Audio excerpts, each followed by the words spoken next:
back. Yo, Cook- yo, yo. Cooked Boots. Cooked Boots podcast. And we have a very, very, very special guest today. We have Very our sister. VIP. We have our sister. Yes, VIP. Very important. Very important person. Listen. It's early in the morning. What? You starting early, cuz. Early in the morning. I'm VIP, honey. We should make a shirt that says "very important pussy." I'm here for it. I think all the womanists would be too.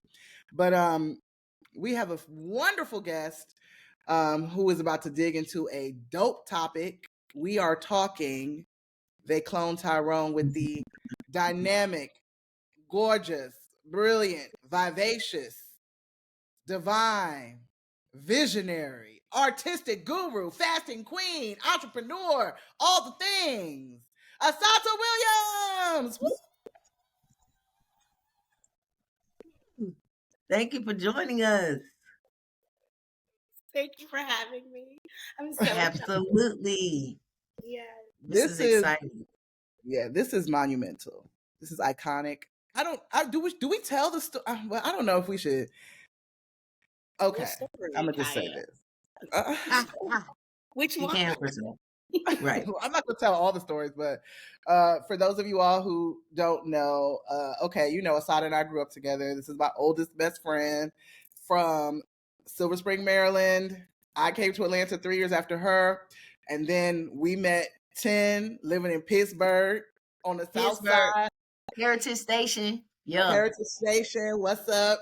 And then we journeyed through an African rites of passage together collectively. We found out, we realized, 10's name is Inkaruka, but we always call her Inky, and the first 3 letters are NKI. And that happens to be the initials of all of our rites of passage names. N being for Inkaruka, K being for Kaya, I being for Assata's initiated name, Ifeoma. And we're just we was just thugging, we was just mobbing. Right. We're here for all the foolishness shenanigans together. And so it's funny as hell that we're about to be talking about We Cloned Tyrone with some of the stuff we done been through. The Glen is Pittsburgh, baby, okay?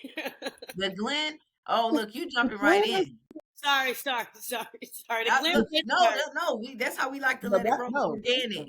We rolling. Look, that's one of my questions. I was like, where is the Glen? It's Pittsburgh. It's Pittsburgh. The Glen to me is any hood anywhere in America. Period. Anyway. It's craziness. I thought some moments I was looking at Cleveland Avenue, the West End. I was like trying to Glenwood. I was trying to pick up on something like, help me identify this. I know this place. Yeah. You know, I used to know where they shot it at because I felt the same vibe. Like, hold on. Right. Is that off? Yeah. Straight up. Yeah. I definitely felt that the entire film, which also to me is like on a deeper level, the time frame too. I was like, what year is this? Right. Well, it had to be after Barack Obama was president. Boom. Had to be. Because Charles. Yeah. He's Charles. What's his name? Slim Charles. Slick Charles. When they going to pick up, what do he call? He called her Yo-Yo, but I don't think that was her name. That is her name, Yo-Yo. It was? Mm-hmm. Okay, yeah, they going to pick up Yo-Yo because he trying to explain to him like, fool, you got killed last night. Dead, yeah. He said, if you don't get the beige Obama looking. So I was like, okay, so there's a clue. It's 2008.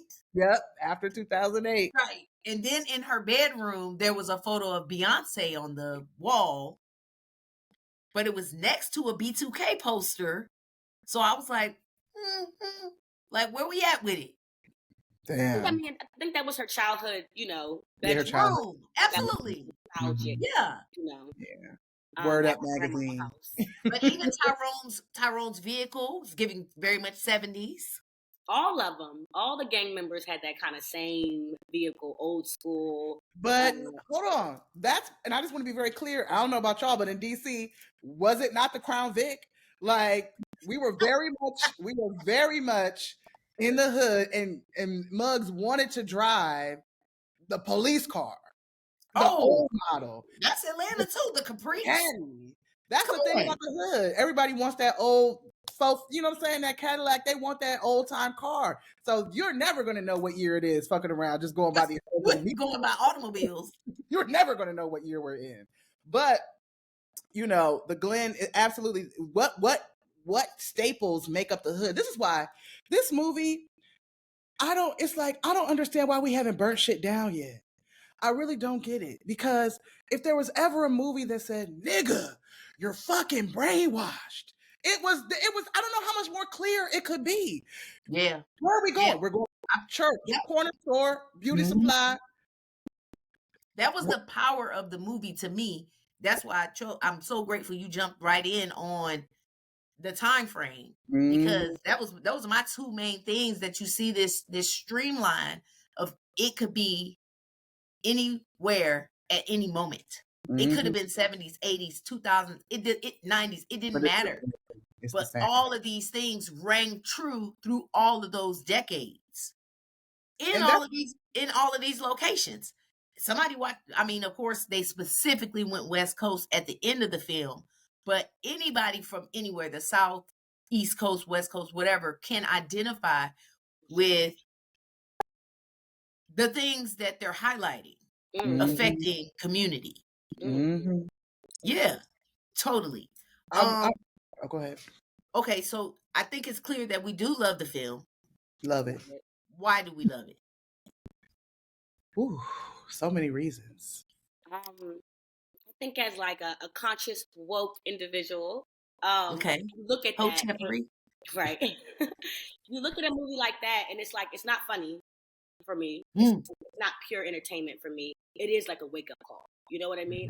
One of my most favorite lines in the book. The movie, because I got my notes. Okay, I got notes. Okay, notes. Do what you do best and look the other way. You know, so I feel Who said that?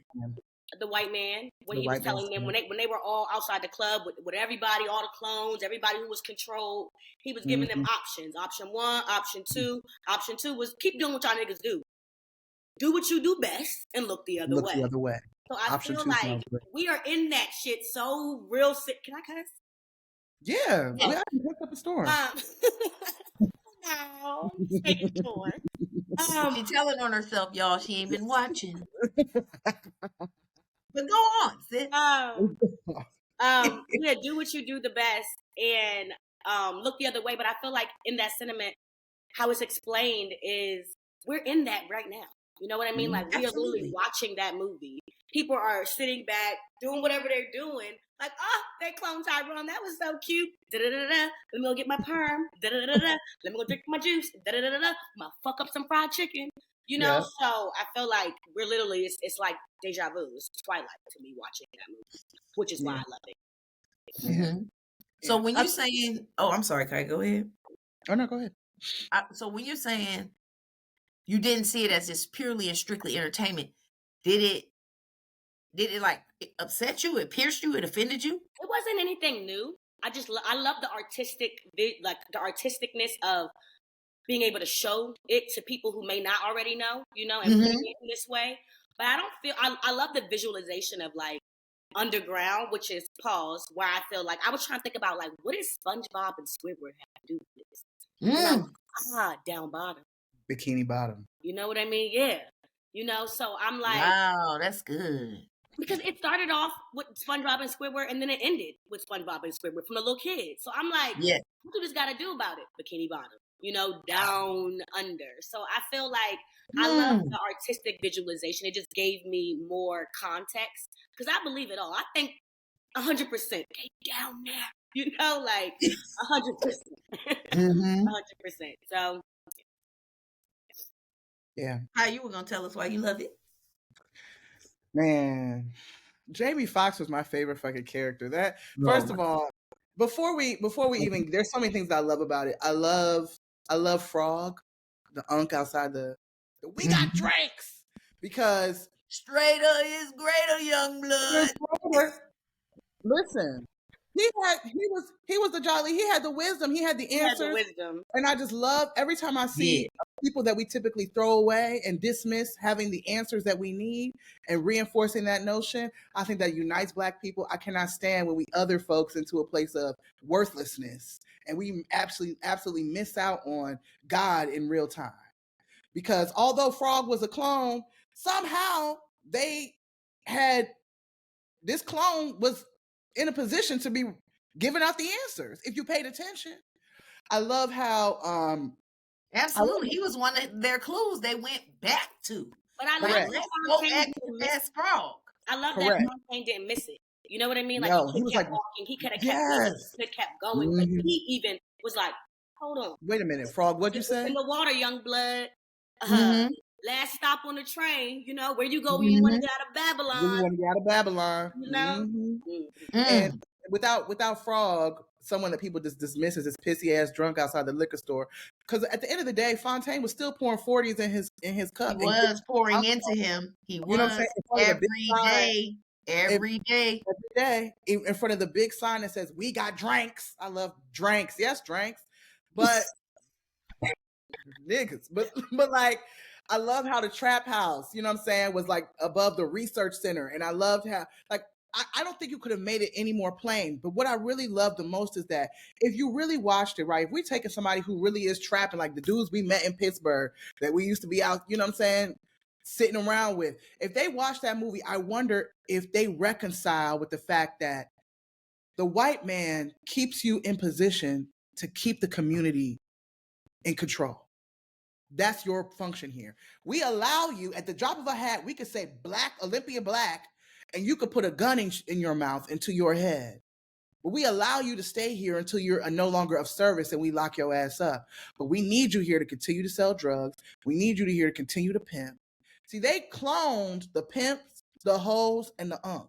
Not the hoe. The pimp, the drug dealer, and the unk. They didn't even find the hoe valuable. You're just a regular old hoe. We got to clone you. I think that's the interesting part about the clone analogy. If the drug dealer does choose to step down, okay, someone else is going to fill his position, aka be cloned into being Tyrone. If we're taking this back to, you know, our neighborhood, Pittsburgh, so it's kind of like when Tyrone lost hope and he was like, what would we be fighting for? You know what I mean? The Jays, like, because either way, it's another body waiting to fill his space. Correct. So unless they all wake up, you get what I'm saying? And that's why they work so hard. This is all the fucking white people in Afro strategically placed. They had me. I was like, it really was wild. They look like that though. They just be Arabic though. Arabic or Asian. They don't be like they're Asian or Arabic in the corner store. They're Asian or Arabic, like in DC at least. I was like, yeah, they look like that. It don't look like no white mug and an Afro wig, but it is Akbar in them. No, I'm sorry, no disrespect, but I'm just saying, like, it is like what it is. You're right. You're right. Yeah. And so I think, but also I love that the movie caused people to look at these places that we consider to be staples in the Black community and realize they're actually funneling poison into our realities. Church, the gas station. If I'm trying to lose weight, I swear to God, I don't go inside I'm so grateful for Tap to Pay, because the moment I walk into a gas station, I'm going to eat something with that powder in it, whether it be them baby wine bottles or a bag of chips or some honey buns or something. Aunt Kaya is going to consume something at that gas station that's going to take time off my life. Popeyes and them. Can we please speak about how much violence in real life, not even just in the movie, but has taken place over some fucking chicken? I mean, we can go back to the Boondocks with the KFC coupons that Oprah handed out. We could go to, she tried to justify it by being grilled chicken. Then we can go into the sandwich. The Popeye sandwich. They had two niggas in it. They was wrecking down off that Popeye sandwich. It's gonna be a commercial in 10 years. Like, did you or any of your loved ones ever eat one of the Popeye chicken sandwiches? Did you grow a 6th toe? You know what I mean? You might be entitled to a lawsuit. Right. Foolishness. Did you consume the Popeye's chicken sandwich during the year of? Oh no, that would be horrible. It's horrible. Coming. It's coming. At the end of the day, this movie, and the most beautiful thing was the music. How we understand the strip club does govern pop culture.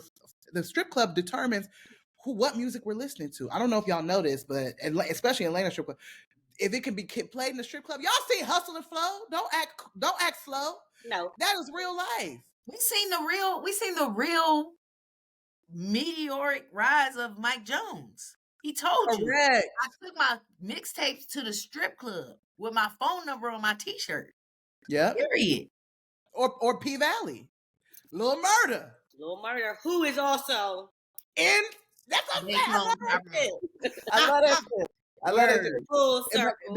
Everything from the actors to the comedy to the lessons to the messages. I think it was probably one of the best movies I've ever seen. And I'm just like, where the fuck are the awards? Why are we not burning down all the chicken shacks? Why are we not getting all these motherfuckers out the community? Why are we not reclaiming our space? And that's because people watch that stuff and they think, oh, conspiracy theory.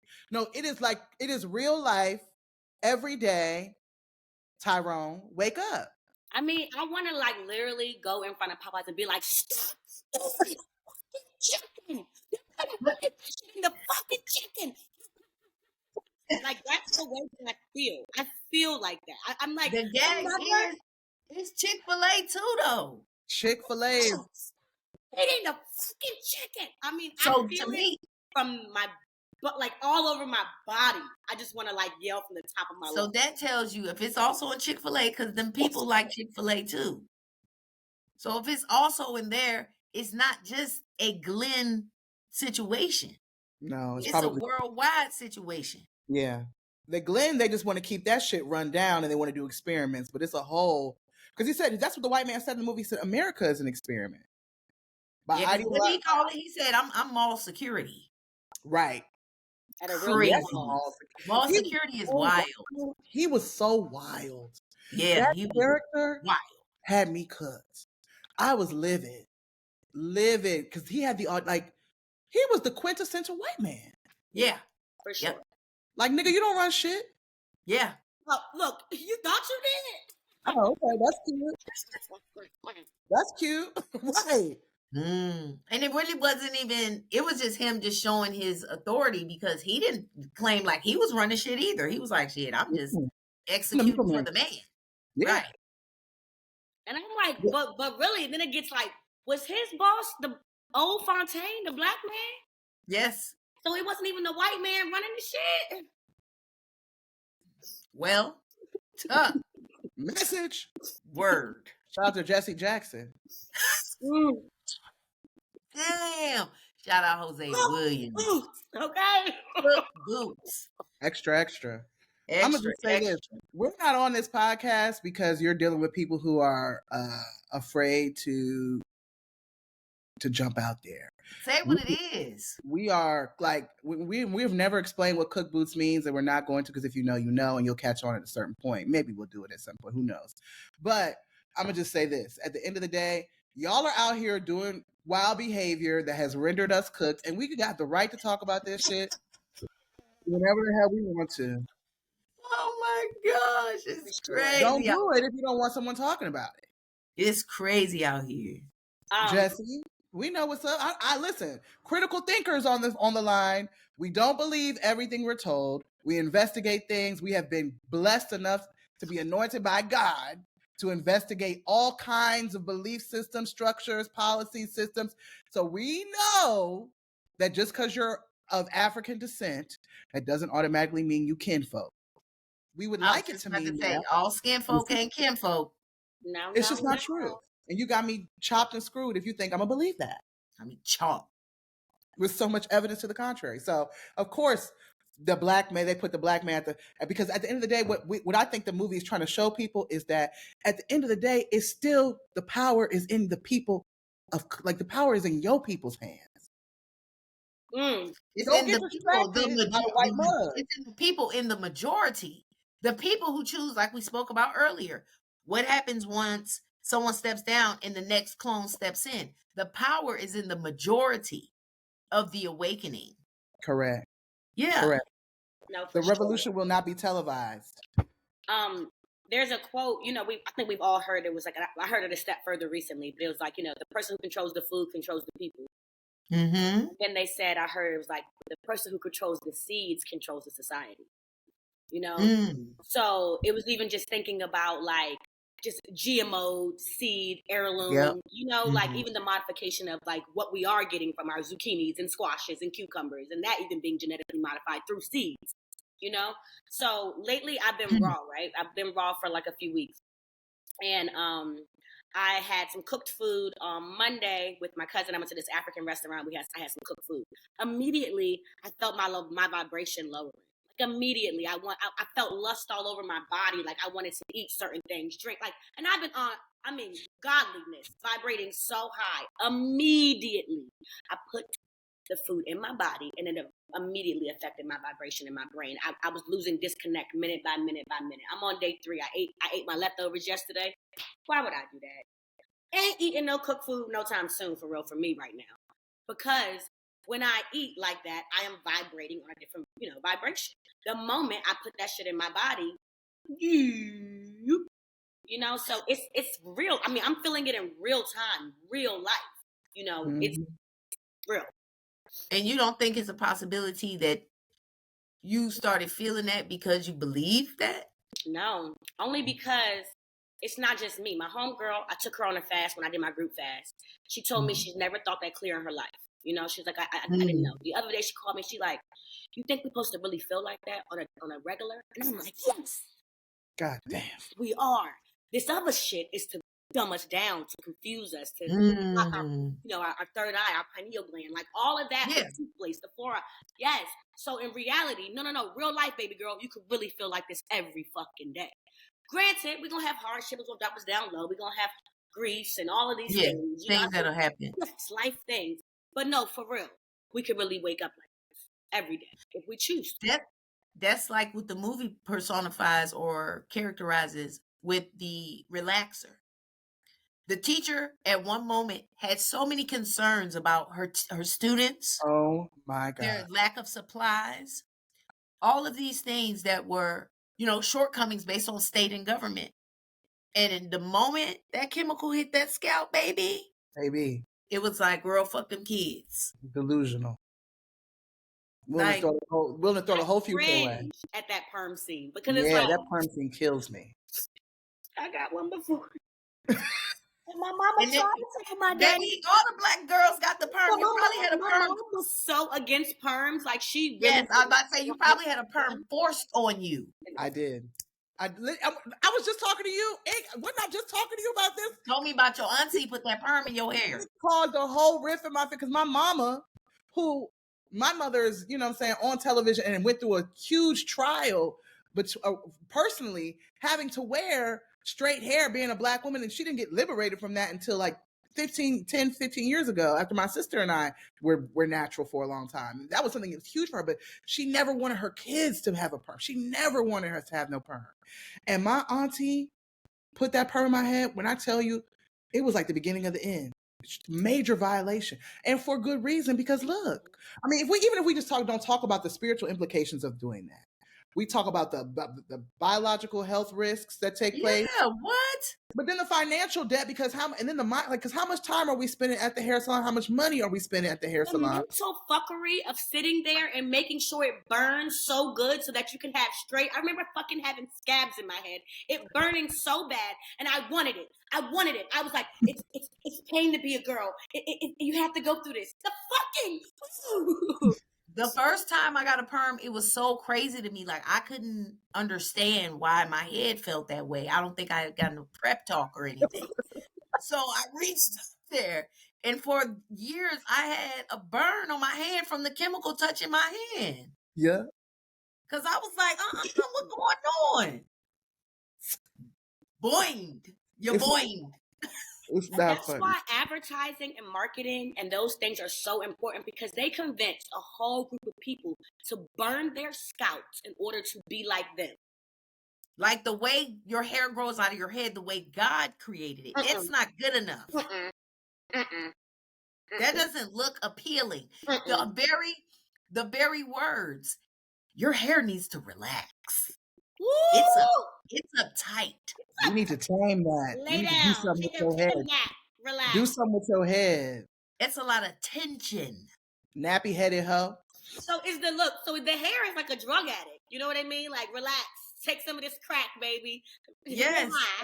Creamy crack. Creamy crack. Because you have to get it every 4 to 2 weeks, depending upon your profile. Look, that afro is high. That hair is cooked. Right. Hey, your hair is cooked boots, babe. It's fried. That hair is cooked boots. Boots. Jesus, Lord, wear me out, God. But no, it's crazy. All angles. And even at the bottom of the Glen, when they went down the next time and they put the suits on and they were starting to see all the experience that they run on the black people, they had that black woman in that room with them eyes booked, flashing all these images of white women talking about you can be beautiful. What were the words? You could be you can feel beautiful. You can feel beautiful. You can feel beautiful over and over again. But it was images of it was something like, I feel beautiful. You can feel beautiful like me, or something. Right. And it was white women being flashed, and she was sitting there like this, like can't blink. Which is why representation matters too. I remember growing up, my mom was so big on Black Barbie stuff. Like, there was no white, because it's just like, no, that's what gets you. You know what I mean? That over and over, and that repetitiveness. Because you don't see yourself. No, you don't. Right. It's an association game. That's why they didn't want her to blink or look away. It's association. We're saying beautiful, but we're showing you this. You can't identify because you don't look like what we're showing you and saying is equivalent to beautiful. But this movie is one of my favorite analogies. Human beings are like Easter eggs. Whatever dye you set us in, our shell is going to take on that color. And it showed you we're going to infiltrate your religion. We're going to infiltrate your diet. We're going to infiltrate the things that you find beautiful. We're going to infiltrate your neighborhoods, your family dynamic. We're going to remove your elders out, and we're going to have you listen to recordings in a bedroom when you think you have a mama and she's too busy watching her stories. His mama. Where are the elders? Where's the mama? Oh, I didn't peep that. Where are the elders besides Paul? Huh? You didn't peep which part? When he went in the room? Yeah, she saw that. She's saying, where are the elders in the Glen? Oh, yeah. Besides Frog, there were no elders. Where his mom at? Down there? Where his mom? There were no, that's what I'm saying. There were no elders besides the clone. This is my thing that hit me about the mom. What I was thinking about there was the representation and the analogy and community that the parent isn't present. The parent is on autopilot, and they're just a recording because they're just trying to make it through the day. Like, her absence and not actually seeing her and just hearing her could be equivalent to a strenuous work schedule or, some type of relationship or drug addiction where she's not present. She's just on this kind of loop, making it through each day. Also, the things they selected for her to say, very symbolic for the Black community. I went down to the community center and there was a fish fry being symbolic to pay for funerals and or college funding or, fundraiser. Everything. Because we are limited in our resources. And I'm still full from that. That's her word to her son every day. Every day. You gotta go to the voodoo market. I can't break bread with you. I'm full from that. I'm watching my stories. Yes. I'm escaping reality. TV. Yeah. It everything and even when the people who went to church, I'm sure a part of them, we're not hanging out at the strip club. We're not, we're not getting at the fried chicken spot. Yes, they were at the church. You go to the fried chicken spot, but we're not at the strip club. We're trying to get our life right. What was the pastor preaching? Obedience and trust. It don't matter what your life is like. It don't matter that your grandson got shot down in the street. It don't matter that you can't afford it. That had me dying. I died laughing because it was so specific. It don't matter that your grandson Jamal got shot on the dare. I said, God damn, Jamal, they don't give a fuck. And they're in there like this. In that church crunk. That was Back That Ass Up they were dancing to. Look, and Slick Charles was, I ain't been to church in a minute, but this ain't right. This ain't right. Hey, but in my mind, I'm thinking, no, they be getting down in the church now. They be getting down. What's the song? What's the song? Never would have made it. Not with the Some Cut playing in it. Good night. And again, that was Back That Ass Up on the instruments, and he was telling them folks, just trust it don't matter. Like I think the common thread of all of the things was this kind of lulling the people into a state of complacency where they don't fight back. Like you said, well-rounded, Assata, do what you do best and look away, and we're gonna help you. Yeah. There was a word I feel like that kept being used as well, was agreeability. You know what I mean? You know, so how can we make y'all agree to everything we tell y'all to do? You know, we feed you this so you feel really full. There's like a story that's I use in my fasting book, and it's basically about like how these people were at war. And at some point in the war, they say like they didn't lose because of drunkenness from wine alone. They lost also because of fullness of bread, you know? So they talk about like, not just being drunk is not going to do it, but also being full and stuff. You can't think when you're in that state. How do you beat an alligator? You feed it first. You know what I mean? It gets full. It can't move. It can't run. It can't do nothing. Feed the alligator first and you can kill it. You know, so I feel like us as well. Like, how do you get a person to agree? Get them full, baby. Put them on that chicken. You know, get them all drunk. Like, they can't think. They're going to agree with whatever you say. At that point, you feed them, you put them in front of the TV, and you just program them. You program them. Comfort. That fucking nigga-itis. That itis. Every guy. Listen, Thanksgiving. That itis gonna be the next of us. Right. Thanksgiving, eat good and come spend your money tomorrow. Ooh. Man. Ooh. You just got done saying how thankful you are. Now you need some more. That's what I'm saying. And we all know, and this is how we know it's true. We look at this is consistent across the board. When your home is clean and organized and you haven't filled it with a whole bunch of shit that you don't need. I might need that at some point. Oh no, don't throw that away. I might need it one day. Oh, but you can't even think when you're in clutter. It's the same thing for our bodies. It's the exact same thing. The goal is complacency. The goal is I mean, even with all the people could do grocery shopping for you today, there are so many reasons. Like that pandemic was really a serious fuck, because look at all the mental health issues that have like it's already been bad because where we live, but look in the last 4 years, how it's exacerbated, how much it's grown, how so many people are struggling with anxiety. They like from sun up to sundown, anxious and uncomfortable. Now they need pills to feel better. Right? But then don't realize that they're fueling the problem with everything that they eat, everything they listen to, where they shop, and even where they go praise the Lord at. You can't escape until you go somewhere. And that's why I love going to spend time in nature, because anytime you can go somewhere where man has not been and don't have no control, you can find God. You have to worry about somebody tampering and putting little powder and shit that you don't know about. We out here drinking smart water, and then we do a test. We find out smart water at the city level is higher than the goddamn Dasani. Like it just doesn't, all the things. Now everything has to be alkaline. Like, you know, and it's like they find out, this is the sick part about it. Black people have always been revolutionary. We're always breaking off the plantation. First of all, I don't know if y'all know this, but everybody on here is from the DMV. I just want to let you know who you ride with, because period. We're channeling the energy of Nat Turner and Harriet Tubman out this bitch. Yeah. So don't fuck with it. But I'm saying that inclination, them getting visions, Black people have always been able to. We are always Tyrone, who's been cloned and still finds a way to wake up. Still finds a way to figure it out. So all is not lost. But then that crafty, because the devil is patient, the crafty whites go figure out the next thing we're on. Oh, they talking about alkaline. Now they talking about balance. Let's go slap alkaline on all our shit and sell it to them. See, but that's what I'm saying with this conversation, because I think we all seem to be in agreement that this is agreeability. that this is a great film. It's a positive message. It's a artistic analogy of what we're actually living and experiencing. What do we do with it, though? We got to get the fuck out of here. I'm sorry. We keep trying to find ways to make America home.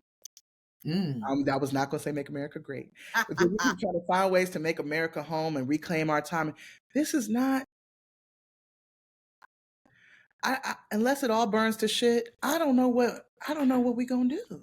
Because we'll just keep trying to find a little pocket. It's like it's so full of cancerous cells. We just keep trying to move the cancer cells somewhere else just to find a little pocket of healthy, and it just keeps invading. And unless we do something where we just like them sovereign Hotep Jones, who are them people that be like, I'm a sovereign. Yeah, I'm not a part of the nation. Sign their rights away from the government. Yeah. I don't want. I'm not. Unless everyone. That's a lot of reading and work. But whatever we do, but okay. But whatever we do, we all have to agree. That's the answer across the board, is unity. We all have to agree. And that in itself is, with all the distraction, that in itself is probably the most challenging and almost damn near impossible feat. Is for Black folks to simply, whatever we decide to do to get the fuck out the Glen, we got to do it together. So for us all to agree on something. I mean, there's so many diverse factions of us. Like you said, there's the Hoteps, there's the people who practice Islam, there's the Christians, and what it seemed like on that note that Cloned Tyrone is telling us to do is like even look at the church sideways. And even that's the origin, right? But I'm saying that is a main space of deception and foolishness. Yeah, being asleep to what's going on, but it doesn't necessarily have to be. There is truth there too. Mm-hmm. There is power there. So what I'm saying is, it's like do we throw the baby out with the bathwater type of thing? In that, okay, that's easier said than done. With like, okay, say a person just stops eating meat, they don't eat chicken or they don't eat fast food, because those same people in They Cloned Tyrone were talking about chicken, the white guys, but they were like, now, how do you prepare it? Oh, just salt and pepper in yours? Like, he said, no, just boil it. It'll bring out the damn juices, the flavor. Right. Yeah. See what I'm saying? So just the preparation, I think what that's pointing to is that it's prepared a certain way for our complacency or for our addiction, for it to keep coming back. Like, I believe I saw online, Brother Rizza Islam or something was saying it was almost between 40 and 50 chemicals found in a Popeye's chicken. Like, is that the original secret recipe they were talking about with KFC? The drugs that are keeping us there? It's addictive. So how does a person determine, is what I'm saying. How do you determine what to keep, what to eliminate? You're saying change landmass, but if your habits are still the same, right, what would be the difference in that? And now Yo-Yo and Slick Charles is headed to Memphis, or Tyrone. Ghana. I wasn't talking about nowhere in America. I know you're saying America. I'm talking about. I understand. Yes, this location. Period. Right. I think location is. I mean, location only matters for America, but I also think when we think about the world as a whole, it's so much more complicated than that. You know what I mean? Like, even if we go to Africa right now, and I'm not saying Africa, that's not the place to go or anything like that, but we're going to encounter another set of issues that we can't even fathom right now. You know what I mean? Like, and that's what I'm speaking of. So I widespread white supremacy. Yeah, right. And even like the little things of, in my travels, I've noticed two things. For one, we take water for granted way too much. It's a privilege. The way we have access to water is such a flex. You know what I mean? We can go into McDonald's and drink the water out the sink if we want to and not get sick. People can't do that, Yeah. And then to me, it's also not about being just Black. Dark people all over the world get treated like shit. I'm in Thailand watching the lighter Asians get treated this way and the darker ones get treated this way. I'm in Bali watching the lighter people get treated this way. The darker people get treated this way. I was in DR recently watching the lighter people. So it's global. That white wash is global. That's just not American. you know? Mm-hmm. So that's why I don't think it's necessarily us leaving the country. I mean, for America's issues, yes, we can escape the American issues by relocating. But the global issues, I mean, they've done their own thing. I saw this thing where they were like, imagine the people in Europe, the Europeans, like, we've done it. In England, we got the whole world speaking our language. Oh, we've done it. Everybody speaks English, you know? And it is like, yeah, they did it. They actually did it. They have the entire world using English as the first language, you know? So the Dr. Go ahead. No, it's just deep. Yeah, Dr. Shannon at Georgia State, she used to say that. She was like, if you want to, what did she say? If you want to know who conquered a person, listen to the language they speak. This is like, I'm feeling lots of emotions. You know, you all make very good points. I tend to be a lover of the dramatic. So when I say let's get the fuck out of here, you know, that's essentially the funnest thing to me. But then I do remember going to Tulum with Assata, and we had to wash out of a bucket at one point. So I don't take for granted. we did. We Shit. did. We was best friends for real. We were international sisters. But I had to say, there are things that we can do, and there are things that we have lots of Black people fighting against and trying to change the mindset of one another. We have people who are huge on growing our own food. I'm in the process of looking for a home. I keep trying to tell my realtor it's important for the backyard to be fertile ground because I need to grow my food, because that's how I save and change my life and any child that I birth's life. Right? There are little things that we can do to reclaim our space and our time within the construct of empire. You know what I'm saying? Pay your bills on time. Don't give people any opportunity to be in the government, to be in any opportunity to be in your business. I learned that lesson the hard way. Just little stuff that we do culturally trying to survive. I mean, it is I think it's in some spaces a Black thing. You know what I'm saying?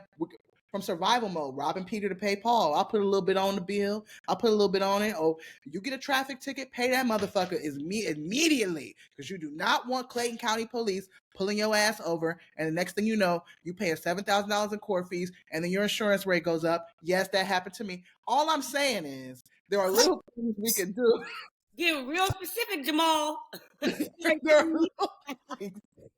little things we can do to keep the adversary out of our business, and that means control what we eat, control what we listen to, control what we say, and what we pay attention to, our awareness. Yeah, interrogate our spiritual beliefs and get the fuck outdoors.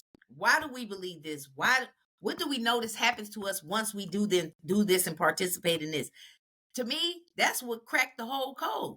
Yeah. When Slick Charles was eating that chips, he said, I ain't never seen this nigga laugh. This nigga laugh. I ain't never seen this nigga laugh. Yeah. I ain't never seen this nigga laugh. Notice all them niggas was laughing. He said, it's in the chicken. And it takes approximately 44 seconds to activate. That's what was on the recording. It takes 44 seconds to activate. I mean, take that immediately. Wow. 4 at that. Woo! And I want, and on this movie, I just want to say, I hope we all recognize that the Black woman was the key to the liberation of these people. The spearhead, because they was giving up. They was giving up. I don't like the fact that she was pressed over Nancy Drew, but anything to get questions going, baby. Whatever you find your inspiration, I ain't mad at you. All I'm saying is understand that there is so much propaganda out there that demonizes and separates Black men from Black women, right? And that this idea that we're anti one another, you know what I'm saying? I like how it touched on the arguments between the banter and the arguments between the pimp and the hoe, but at the same time, they would still find commonalities and pop culture references, whatever. I still want us to carry that on through our daily lives, to understand that we have the answers within one another. You know what I'm saying? I know that the United States government has systematically structured things to separate Black families. It is true. to put Black women in a position of power. They're no longer dependent upon Black men, to neutralize a Black man. All of that is 100% true. But how do we move forward with this being real? Black women might be the breadwinners in some certain situations. How are we going to work toward the goal of continuing a healthy legacy of Black people to come and stop birthing people out of fractured homes and perpetuating the cycle? We have to change our mindset around certain things and find unity, because it's not by happenstance that Yo-Yo was not cloned and they found her so invaluable they didn't even waste time trying to clone her, but that left her being a sleeper cell to be able to start getting things unraveled, right? It's interesting that the boy wasn't cloned either, the little boy. Nope. The child. Mm-hmm. Because a part of the experiment is for them to see if they just leave the systems in place and the structures that they create in place long enough, that it'll do the work itself. They don't have to clone the children. Mm-hmm. They don't gotta, because that's the world we're in now. We don't really need their influence anymore. We're creating the destructive music. We already are craving the self-sabotaging food, things that degenerate us. Mm-hmm. People are already seeing the church as a trap house, essentially, and not a place of liberation. So, not Rise Community Church. No. Not, period. Y'all right. That's what I'm trying to tell y'all. It's value in there. That's in Pittsburgh, baby. There are places. There are places to go. Mm-hmm. It all is not lost. There are places to go. I just urge people, number one, stop. Don't go to YouTube for your education. YouTube University. You want to learn how to change oil on your car? Cool.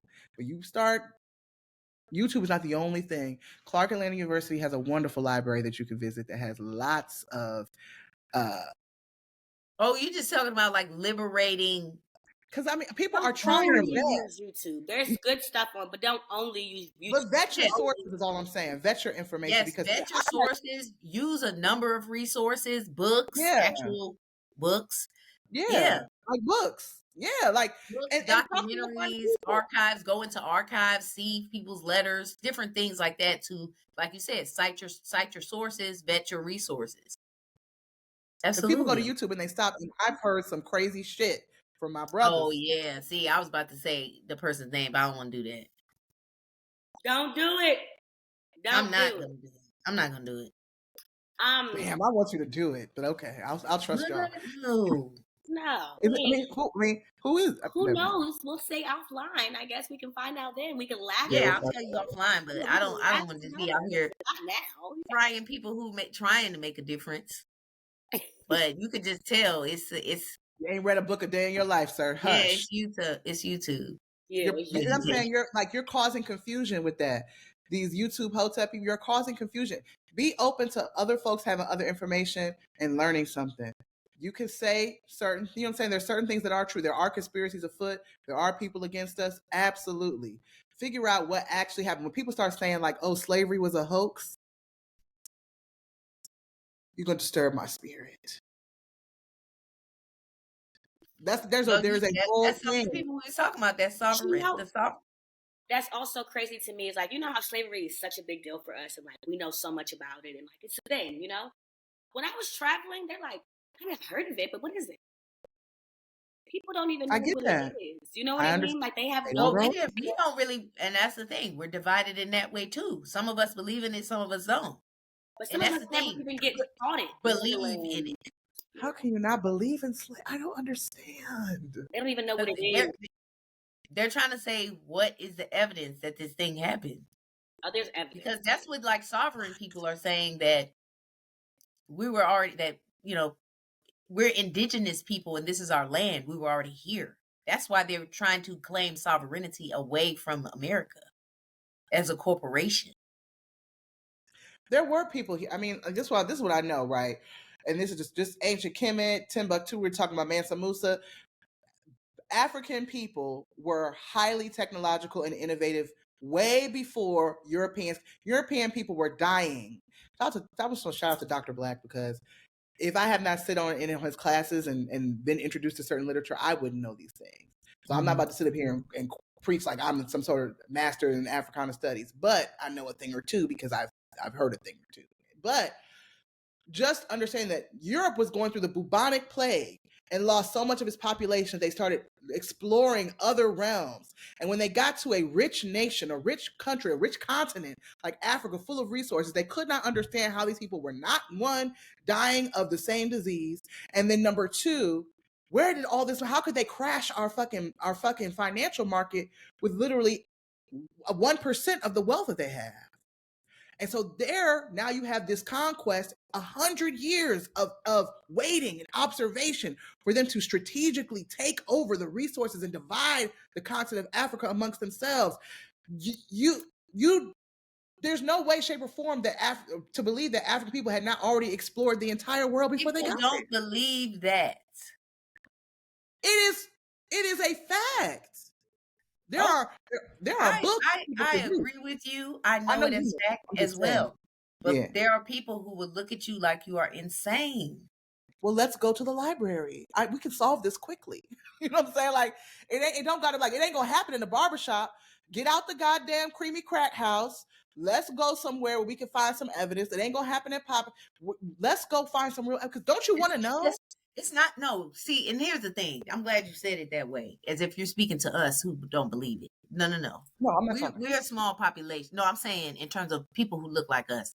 Mm-hmm. Say one of them says they don't believe it because they've been taught their whole Columbus theory, all of these things.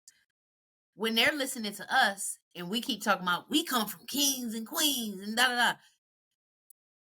That's true.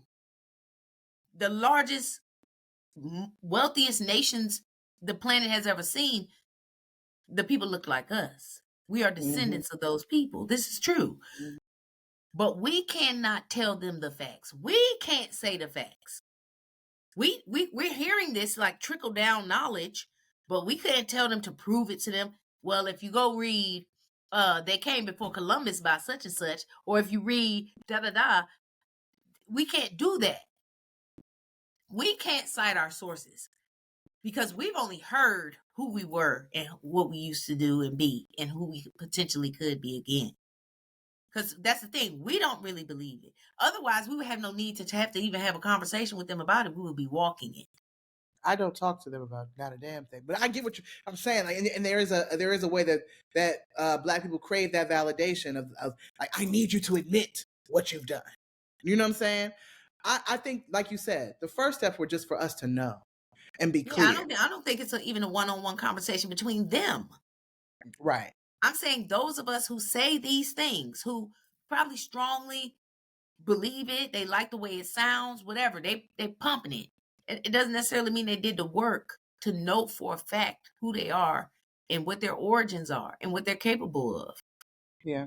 And that's how it remains. It continues. It's perpetuated.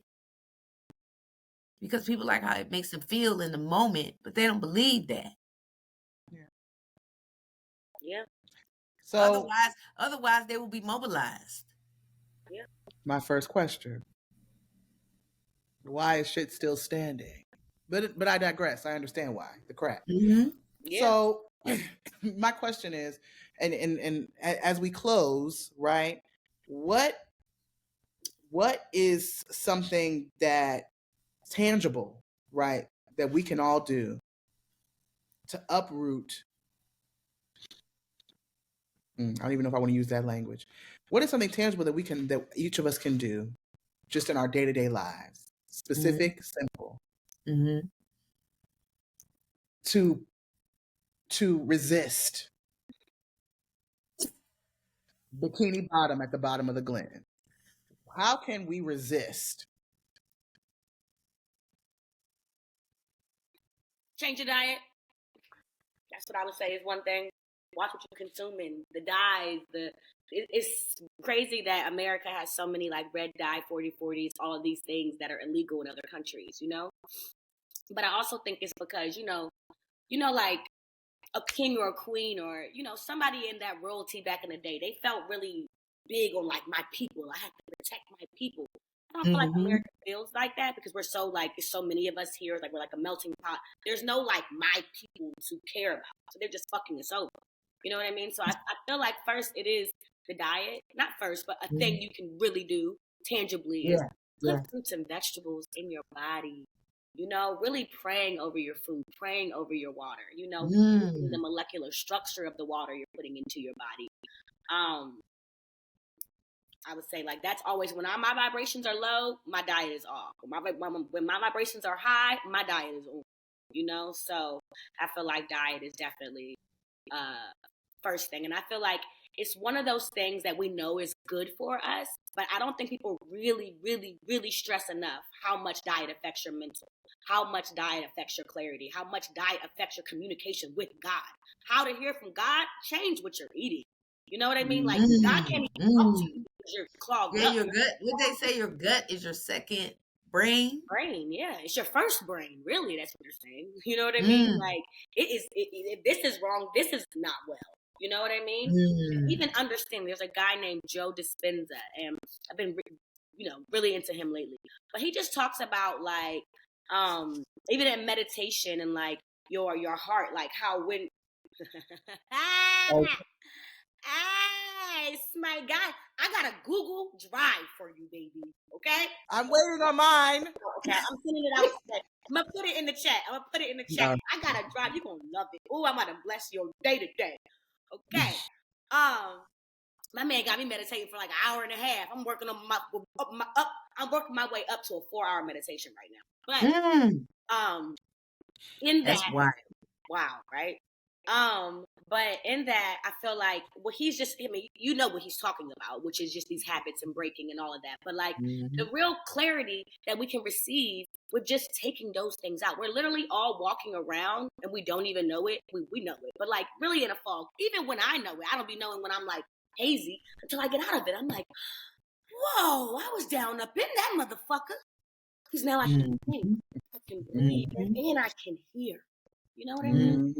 That was my TED Talk. I'm here for it.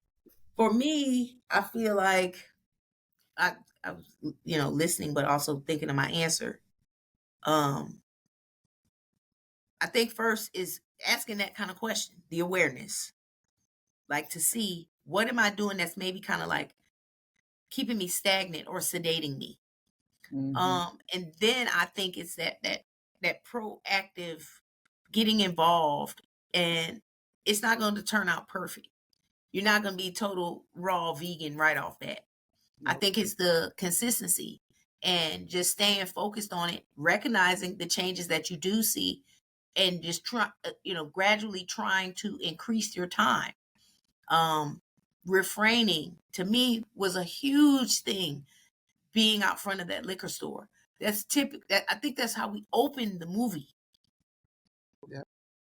Like that's how we opened up. This is giving you perspective of this movie is about how do we keep your mind locked in, and we're gonna open up at the package store. We got drinks. Well, I think they were at a food mart first because the guys were arguing about having seen Tupac working at the grocery store or Michael Jackson. That's the thing. But then we go to, the package store where, we need our scratch offs. We need our relos. That lottery was it. You lose every time, baby. Okay. And so for me, it's those things. It's the constant state of seeking outside escape and inebriation. Like I need, tobacco. I need, it don't matter whether it's a beer or liquor, to try to alleviate the things that are bothering my mind. Now it's just a reflex reaction. Even if I want to sit with my food, I want to finish tasting this, and I still got to go outside and smoke right away because my body has taken over my mind. And I think that's, for me, the most tangible way I can become active in, liberating myself from things that keep me sedated from being my highest self. Is mine are definitely tobacco and alcohol. Yeah. For sure. I think for me, ironically, not ironically, but the first thing I would say is sex.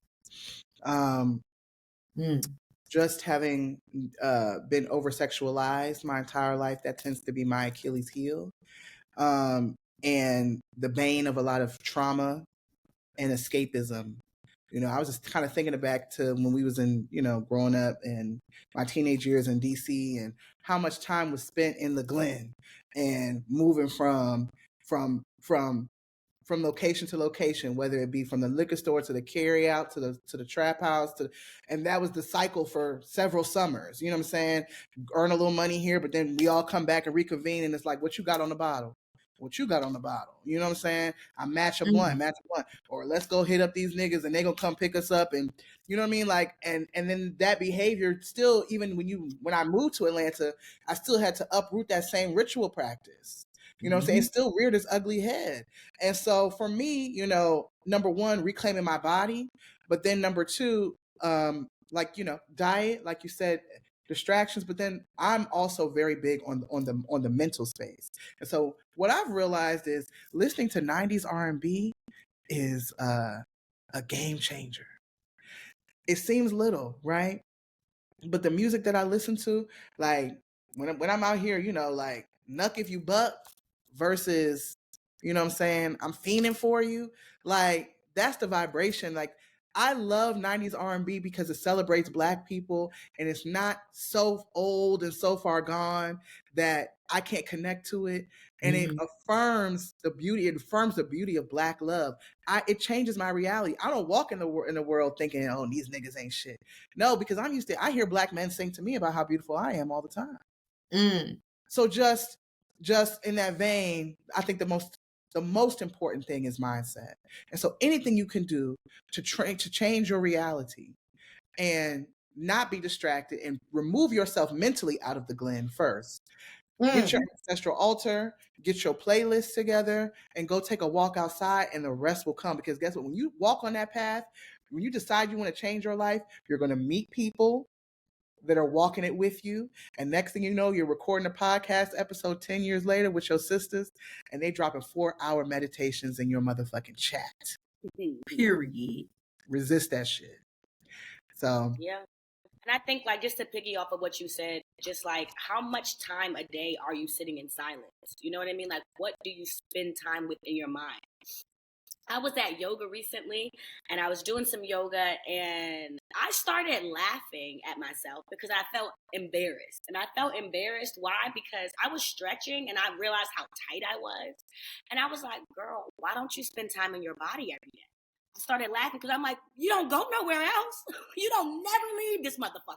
I mean, not one day. Not one day had you left outside of this motherfucker.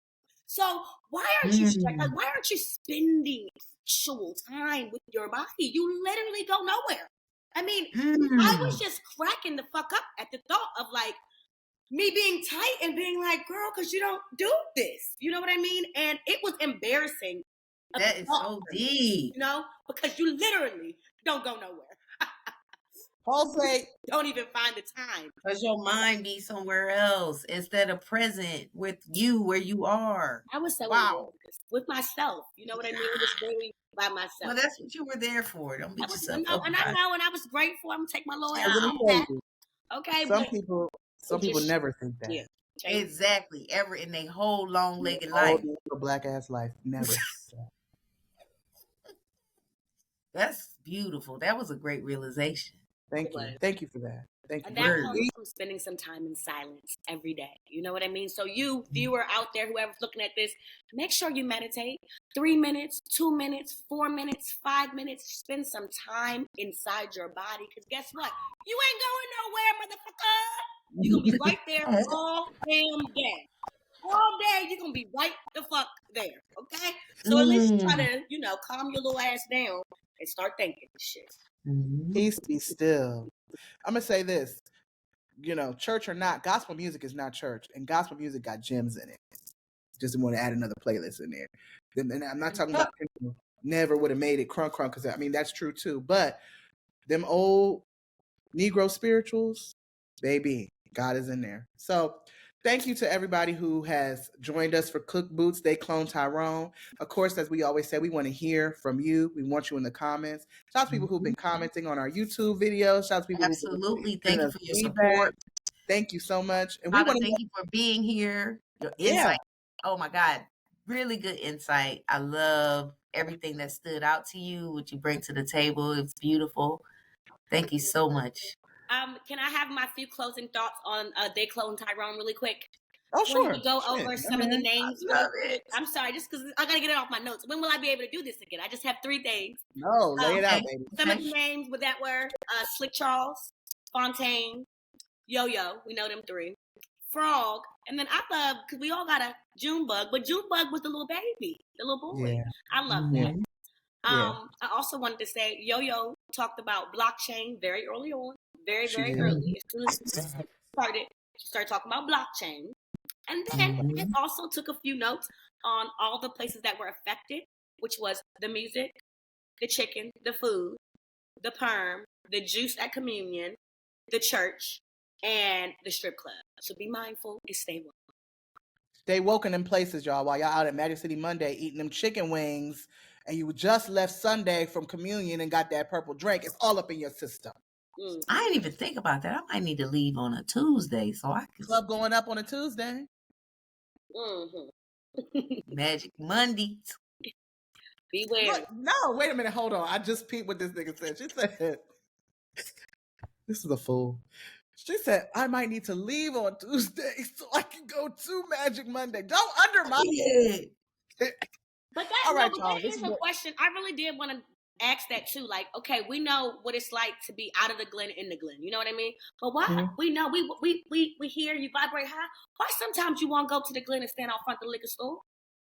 And like we still be so learned. Still, I be wanting to go on the block, hang out with my niggas. It's addiction. It's addiction because some of my best times people there. We know that place, but it's exciting. It's some of the most exciting times. Like the Glen is all bad. No, I mean, fun. The Glen in the film. It's a lot of fun. Right, it's community. It's a lot of fun. It's a lot of fun. That's why it's perpetuated that way. Of course, that's what. I mean, we ain't have a good time in Pittsburgh. We had a blast. Exactly. I intend to have one when I return. But slowly dying. It won't last long. People don't live long there. No. So I just say it's big picture. And it's that other space. If it's not the use all the time, it's the abuse. We abuse the shit out of it. Correct. You know what I mean? Like yes, I think that's key. It's the abuse of certain habits and things. But here's the thing. You only begin the abuse because you haven't done the other work. We're not mature enough or healed enough to partake in the things that we do on a regular basis. Because we don't have that determining factor. If we're not even aware enough to see what it's doing, the long-term effects, that means we got a whole other work to do that we ain't did yet. Right. It's the running and hiding. As long as you're not running from yourself, like you said, be present in your body, be present in your mind. As long as you're not running from that quiet time, you'll be in good stead. Typically what we're using those things for. To hide. It's the escapism. Correct. To try to get out our bodies, but you're still there. Correct. Right, which is it's kind of like I don't know if you know. I love dogs. You train a dog, you know what I'm saying? It's like when you train a dog, you use the treat to guide them where they want to be. You know what I'm saying? And distract them from whatever uncomfortable command you just gave them. It's the reward. So you just got to be mindful. Are you a dog or are you a critical thinking human being who innovates and creates empires? And do you have a responsibility to change the world that you exist in? Because we keep forgetting. This is the part that we keep forgetting. See, I was trying to close out, but y'all niggas done got me riled up. Sorry. This is what we keep forgetting. We keep forgetting that you're renting your body. You're here. It's a rental. It's a rental. It's not yours, nigga. It's not yours. You keep talking about what you want to do. No, what's your job?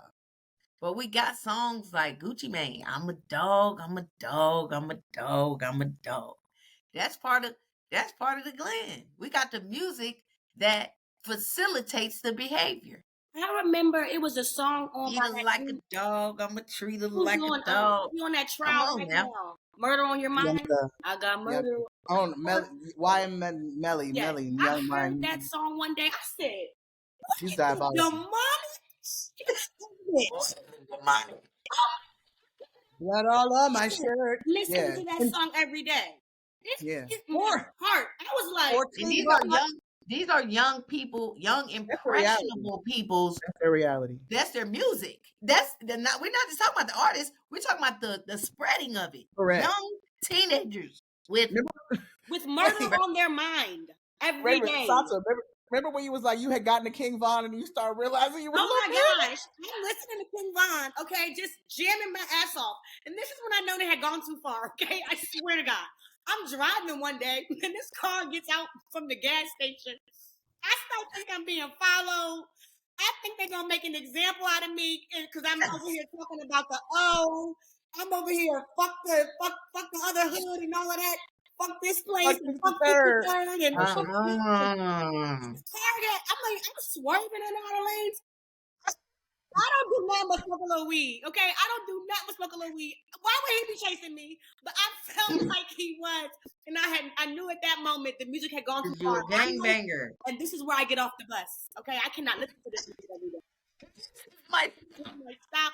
I think I'm being followed and about to get shot at. This is too much for me. It's not about that life. It's too much. This is too much. So I mean, it got me. It got me. You know what I mean? And I realized then, like, this is not where I would like to dwell and be at in my life. I don't want to be in a gang. You know?